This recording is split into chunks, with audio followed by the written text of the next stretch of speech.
now that I've washed my potatoes, I've really scrubbed the skin really well. A reminder, you could peel your potatoes in this step. I'm not going to.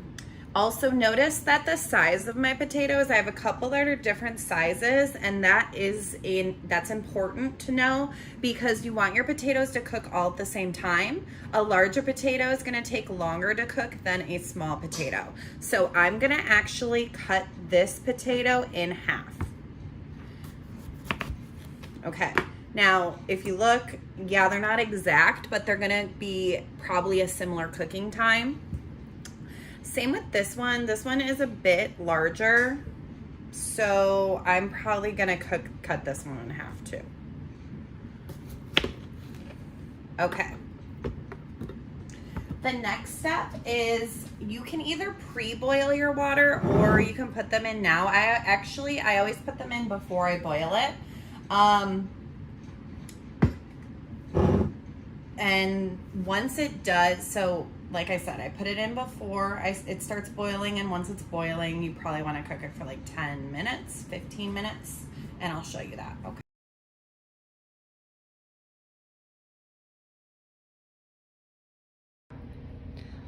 Okay, now that I dumped a little bit of the water, I'm ready to turn my stove on. Before I do that, science time. This week, we're reviewing relative density, and that means what something's density is in relation to water. So as you notice, the potatoes are sitting at the bottom of the pan. When I put them in, they drop down. So are the potatoes more dense or less dense than water? Think about it. If you said more dense, you are correct. Okay, again, don't forget when you light the stove, you're really far away from it.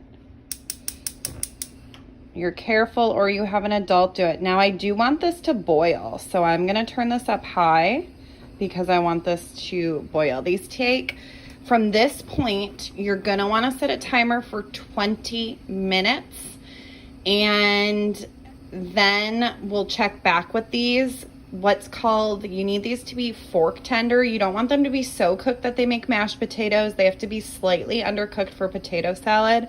Sometimes I mess that up. It's not always perfect, but I mean, overcooking is better than undercooking, okay? So overcooking is better than undercooking when it comes to potatoes. All right, 20 minutes.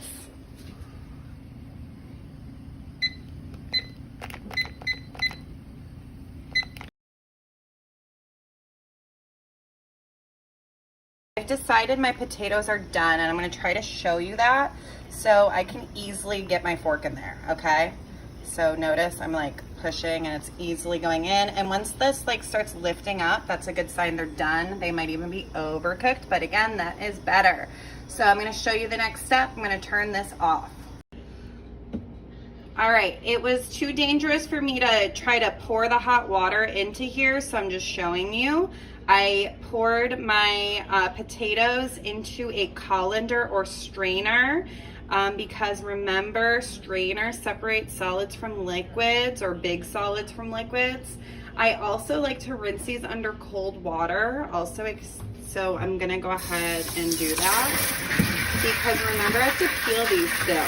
So these are gonna be pretty hot. You might want to wait a little while, maybe like 20 minutes or so before you try to peel them. But I'm putting, again, cold water, rinsing them. That's just to help me do this. Because this potato salad is actually hot potato salad, so it's okay if it's warm. This is still really hot, so I'll probably have to wait. So because we waited to peel these once they were cooked, again, this is pretty warm still, but usually if you don't cook it, you have to slice or peel your potatoes like this or with a potato peeler. When it's cooked already, sometimes you can hand peel it, Yeah, you are gonna get a bunch of potato under your fingernails, and it doesn't always work so good. Like, I'm already struggling here. So if I find that it's too hard to peel with my hands, then I will use a knife, okay? But sometimes it just comes right off like that. But it's not always so easy. And I can tell that my potatoes are cooked pretty well because they're not like falling apart in my hand. If it was getting mushy and falling apart, then it's gonna be really hard to peel your potatoes, and I'm sorry, maybe next time peel them first, okay? And again, I'm not gonna show you, like, have you watch me peel all these potatoes because it's gonna be super boring, but I'll show you the second method of peeling them if you don't use your hand.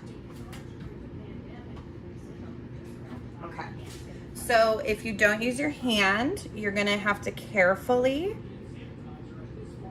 make a small slit into the potato. My knives are not very good.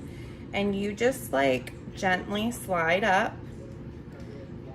But this is pretty hard when your potato is hot. It's a hot potato, hot potato. And then you sometimes lose a lot of your potato this way. So that's the other method, okay? But I'm gonna stop showing you how to peel potatoes, and I'm just gonna do it, and the magic of TV, it's gonna be done. If you're worried about the contamination from cutting the peel after these are cooked, you can always rinse your potatoes after you've peeled them. Now there's little spots and stuff on here. That's just I call them the eye of the potato. Some people don't like them. It doesn't really bother me. So anyway, now there's different ways to cut the potatoes. And actually I should take them all out of here because they're going into this bowl. And so for example, my mom taught me to slice the potatoes into like thin pieces, almost like chips. Let me show you that. So it's like you pull the knife towards you carefully. So it's like you end up with like a little chip. I usually start that way now, and then I dice them smaller. So I'll just kind of like slice them towards me.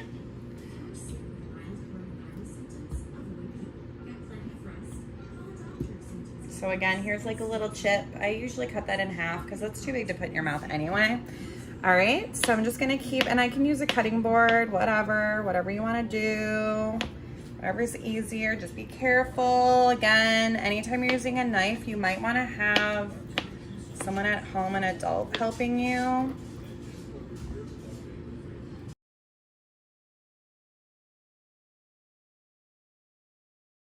All right, now that my potatoes are chopped or cut up, whatever I wanna call it, I wanna salt and pepper these, okay? So I do quite a bit. Now notice this bowl, again, this would feed probably a family of 4 one time. Again, I live by myself, so this will just be a side dish for a couple days. I'll just microwave it when I want to eat it. You can technically eat this cold, but I don't like it cold. All right, so this is my pepper grinder. You want to add like quite a bit of pepper because there's a lot of potatoes. Now you also want to add quite a bit of salt, but it's never, ever a good thing to over salt. So I go on the side of caution. So I'm going to add quite a bit to start, but I'll add more later as I like taste it. A lot of the times if the flavor is off, it's usually because you need a little bit more salt. And I'm stirring this, obviously, because I want to mix my salt and pepper. The potatoes will break down a little bit more. And I don't taste my potato right now. I kind of look at the pepper, and if it looks like I think it's perfectly fine with the amount of pepper I put in. I probably put in like half a tablespoon of salt. Yeah, that sounds about right. Okay. And I'll add more salt later, okay? Now this is ready for the bacon sauce, and I'm gonna start cooking that now, or go back to cooking that.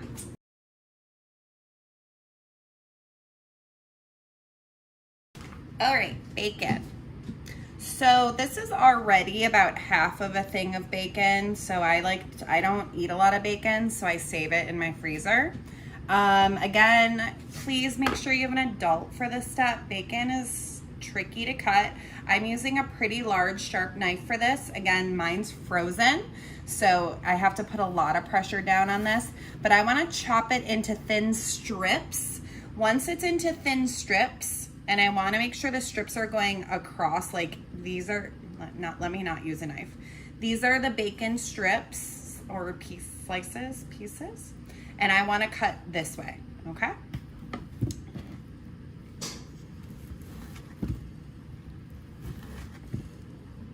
And notice I'm being really careful. I put my hand and fingers up and I push down so that my fingers are nowhere near.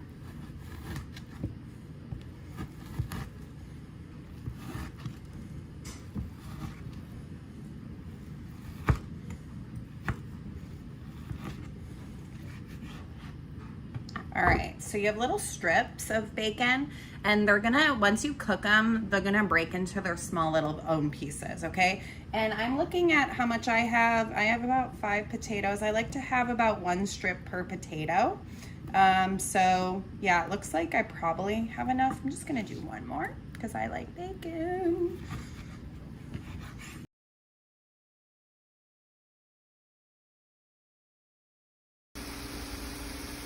All right, so just a reminder, I'm cooking these bacon on medium, and I did try to clean my stove, so I'm sorry about that. That must just be a big old stain. Now, as they start to defrost or stop being frozen, notice that they separate. I also use wood because it's an insulator, and also it won't scratch my pan.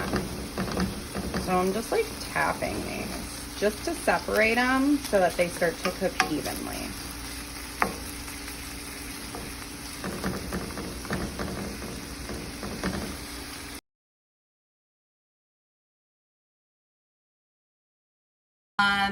Now the next part is gonna be the onion. We're gonna dice the onion. We're gonna chop it and dice it. I already peeled mine because I figured you didn't wanna watch that. But again, because we're doing density, I thought we'd do a really quick little experiment with this little bowl of water, or this thing of water. Now, before I move this cutting board to make it look a little bit easier to see, notice what the cutting board looks like through the water. Does it look a little bit bent or look a little bit strange? If so, that's because that's another science concept that we learned this school year. Remind me, whoops, I just almost dropped, I got excited, I wanted to throw the tomato.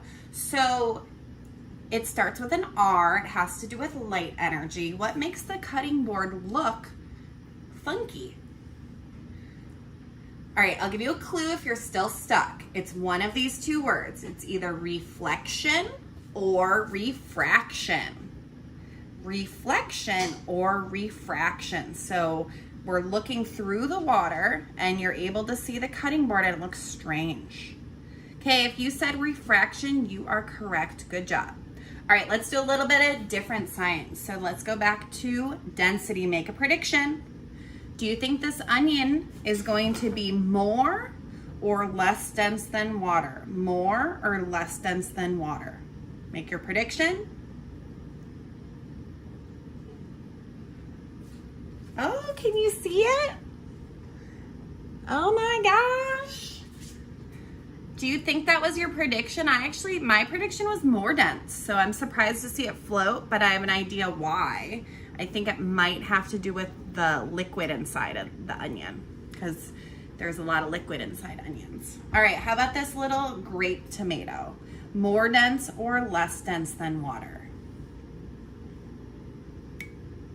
Oh, okay.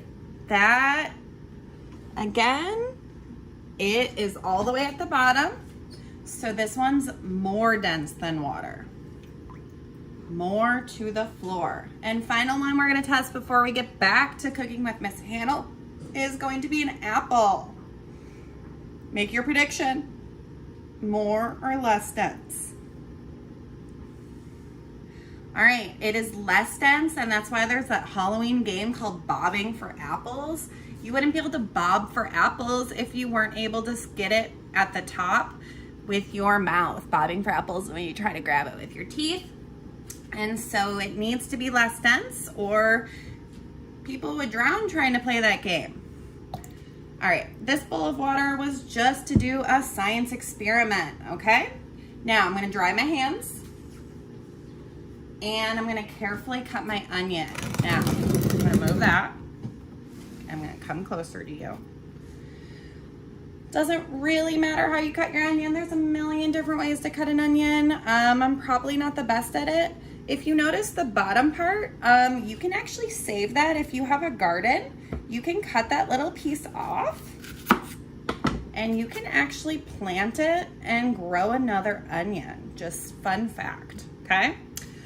So I personally just slice, I think I'm gonna use a smaller knife, a little easier to manage. And don't forget, last time I taught you to kind of put your fingers in. Remember, this is a step where someone should probably help you. I like to make little thin slices, like almost what would go on a hamburger. And sometimes it's hard. My hands are wet and the onion's wet, a little slippery. Sizes don't really matter because as we dice this later. All right, I'm going back to the big knife.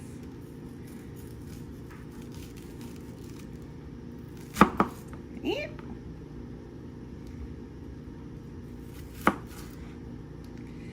And it doesn't need to, you don't always have to cut it from the top, so I'm just gonna cut it down here. Okay. Now I have like little wedges. I just want to get these, slice these so that I have small pieces of onion. Now, onions can make you tear up. There's some sort of chemical inside of them that reacts with you and sometimes makes you tear up. If that's the case, if it's too much to be around the cut onion, a trick is to stick your head in the freezer. Yeah, stick your head in the freezer for just a few seconds and that should help you. And definitely don't touch your eyes.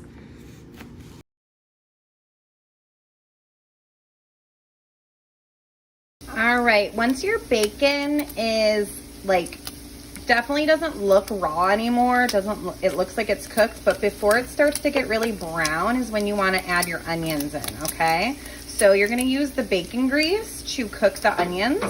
And if you end up with a lot of grease, you might want to drain it, but I use the grease as part of the recipe. Also, make sure your temperature is not too hot for the bacon. I mean, it's up to you. If you like yours like real cooked, you can. For this recipe, I like them to be like pinkish, okay? So remember, I want a little bit less onions than I have bacon, so I'm gonna just kind of eyeball it. All right. So, and I'm gonna stir it to kind of see what it looks like. So you wanna stir these in. You wanna get them coated in the grease so the grease starts to cook it. The bacon is already cooked. So at this point, we're just trying to cook the onions. And I generally put it on like a medium temperature for this. I'm not gonna stir it for that long. I'm just gonna try to spread it out so that the grease can start to cook the onions, okay? And yeah, so notice I have quite a bit of leftover onions left, but I don't really feel like I need any more. It should be pretty equal. And I would say from this point, you have about 2 to 3 minutes. So you really just want to hang out and watch. Notice how the onions are like white right now. You want them to become translucent where you can kind of see through them, okay? Again, I don't want my onions to be burnt or browned, but I definitely want them cooked. And I'll show you the next step in just a moment. Okay, so my onions have been cooking for probably about 3 to 4 minutes at this point. It went from medium to low so that my bacon wouldn't burn, but I'm content with where they're at right now. This is the part that I don't measure usually. So we're gonna just try to eyeball it based on, I'm gonna measure today, I'm gonna try to, but this comes down to taste, which I know you've never had this, so you don't know what you're tasting for. I do. So I'm starting with a half a cup of distilled white vinegar, and I'm just gonna look. So So I generally just pour it in here and just kind of see. Okay, and right now that looks okay. I might add more. The next thing, and by the way, your stove should be on low or off. So make sure you're on low or off. The next thing I wanna do is I wanna add a little bit of sugar. Vinegar is really tart or like a sour kind of, and the sugar helps offset that. I'm gonna start with 1 tablespoon. And I can already tell, I don't think that's enough, so I'm gonna do 2. Yeah, so let's do 2 tablespoons to a 1/2 cup of vinegar. And now I'm gonna stir it. And notice again, I kept the bacon grease in there. That is part of the recipe. If you are using really fatty bacon and there's just like a ton of bacon fat, you can take some of it out. Be very careful. All right, so I'm gonna keep stirring because I'm trying to dissolve the sugar. Remember, the sugar is soluble. And notice, like I told you, the onions, we're gonna go from white to like translucent or slightly see-through, and they definitely look like that now. All right, so I need to taste this now. And it's actually not gonna be too hot because that we just added the vinegar and we have it on low. I don't know how to do that with my camera, so I'm gonna take a little tiny bit and taste it.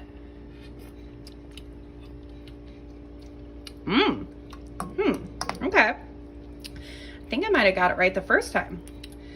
It's a little sweet. I might add a little vinegar, but it's better to have this be sweeter than sour.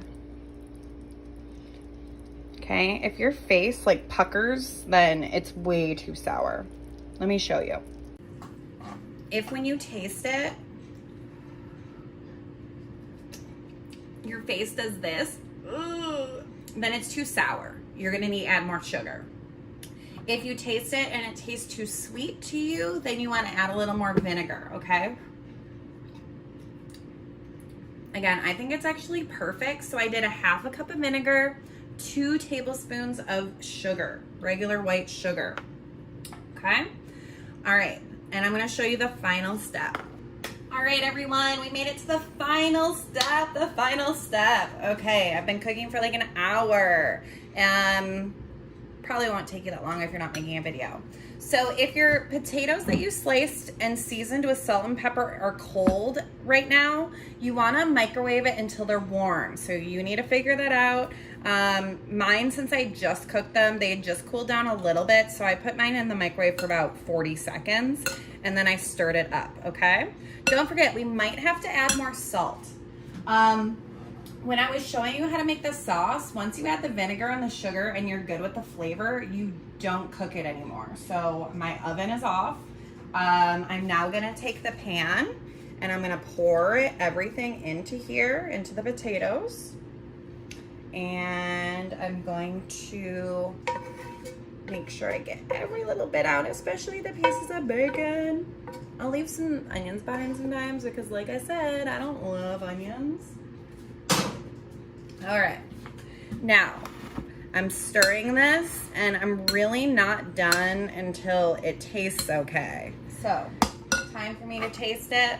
Let's see.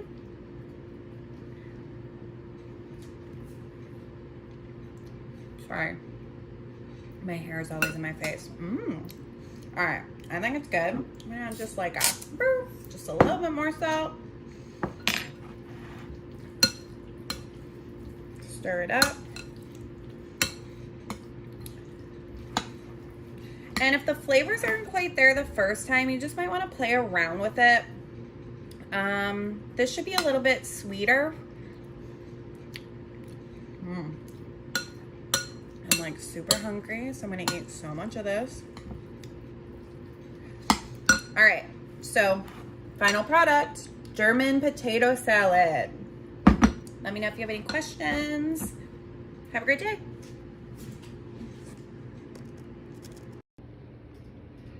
Okay, I wanted to show you the updated ingredients list now that I made it. I would say about 4 to 6 potatoes for a family of 4. That would make about 1 meal, maybe 2 meals. Half of a sweet onion, half a package of bacon. If I were to redo this recipe, I would use 3/4 cup vinegar and 3 tablespoons sugar. But what I showed you is that I used half a cup of vinegar to 2 tablespoons sugar. So I would highly recommend you go up to 3/4 of a cup of vinegar and 3 tablespoons of sugar, okay? All right. And Hendrix decided to say hi by his little shark friend. Hi, Hendrix. You want to run through your shark? Run through your shark? Come on. Run through the shark. Nope, you need to go through the other end. Hendrix, go through the shark. Go through the shark. No? Go.